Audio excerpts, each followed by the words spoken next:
Whether you are a seasoned veteran of the Pokemon franchise or have just stepped foot into the community, you have more than likely heard of the hot new mobile game released by entertainment mogul Nintendo, Pokemon Go. Millions of trainers across the globe are currently exploring their local areas in great hopes of capturing the most elite pocket monsters, challenging their friends to battles, and becoming the very best like no one ever was. Though the game has only been made available in the past few weeks, some players have collected tales from their Pokemon adventures that take a much more sinister tone. Tonight, we look at 3 haunting stories that might make you think twice the next time you open up the app.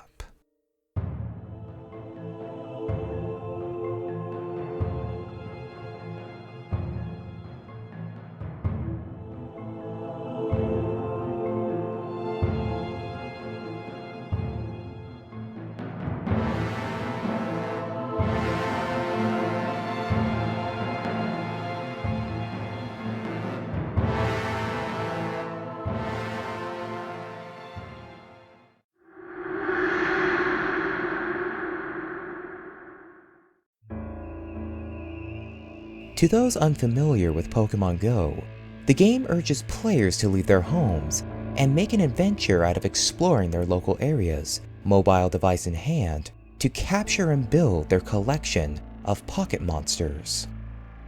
Though most players would only expect to find new additions to their team rosters, Pokemon trainers such as 19-year-old Shayla Wiggins found something that is far more unexpected than just a rare catch.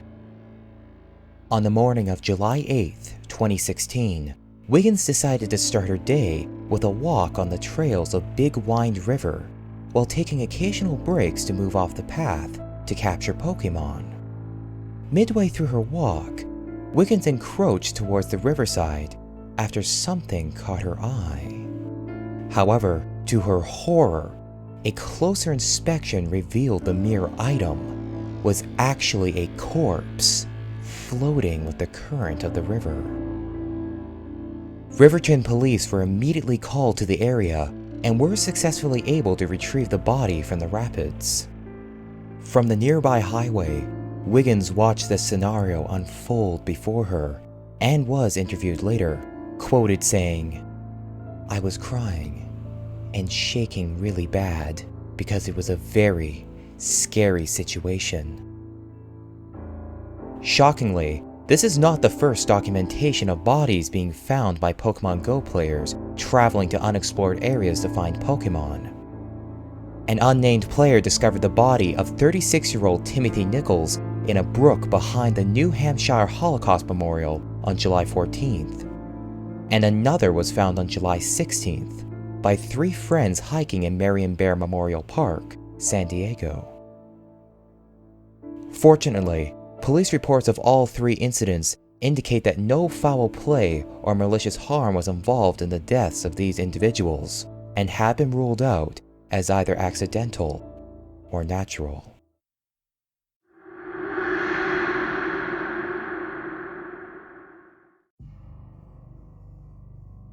Though most of the multiplayer features of the main series Pokemon games are yet to be introduced into the app, Pokemon Go is not just a single-player romp through the city. Players are able to interact with each other by setting up beacons in their local areas. Beacons are an in-game feature that can attract players to a single location to team up and capture Pokemon with, or find competition. Most players set up beacons for fun and to collaborate with fellow trainers, though it seems that even the most innocent of life's pleasures can be twisted into malicious methods of harm.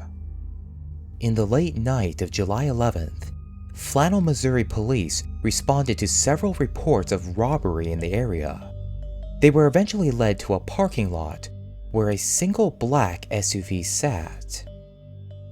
Sergeant Bill Stringer reports that as he approached the vehicle, a firearm was in the process of being discarded. The 4 occupants of the vehicle, aged between 16 and 18, were identified as suspects from previous robberies in the St. Charles and St. Louis areas and were arrested on scene. Supposedly, the 4 used the beacon feature to attract and lure individual players into secluded areas before jumping them and robbing them at gunpoint.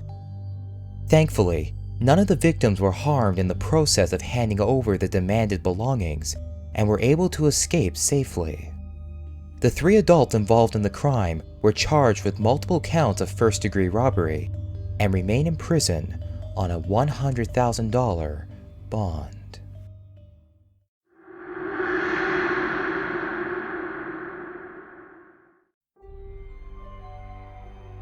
While on a Pokemon journey, players may eventually come across Pokestops to gain experience and acquire items, or have the chance to challenge a gym to prove their superiority in Pokemon battles.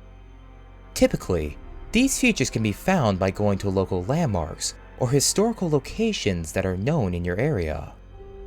A spot that has become quite popular to visit for the Pokemon community is the New Windsor Hotel, known to the Arizona populace as a historical landmark for cultured dwellers and as a boasting attraction for tourists. However, according to Arizona's DPS sex offender registry, the street the hotel resides upon offers residence to 43 registered sex criminals. Every day, hundreds of players, both young and old, visit the area, completely oblivious to the fact that they are being led to a spot where potential harm could befall them at any moment. As of today, no incident reports have come from the area, but the American government wishes to not take any chances when it comes to the safety of their youth.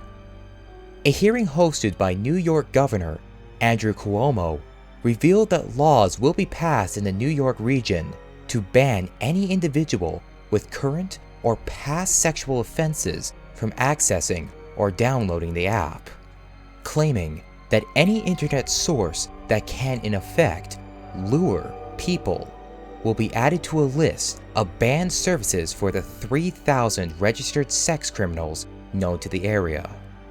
As more preventative efforts are made by law enforcement and US delegates, the American government continues to urge Nintendo to search through the Department of Criminal Justice website to obtain sex offender addresses and remove all in-game attractions within 100 feet of their residences.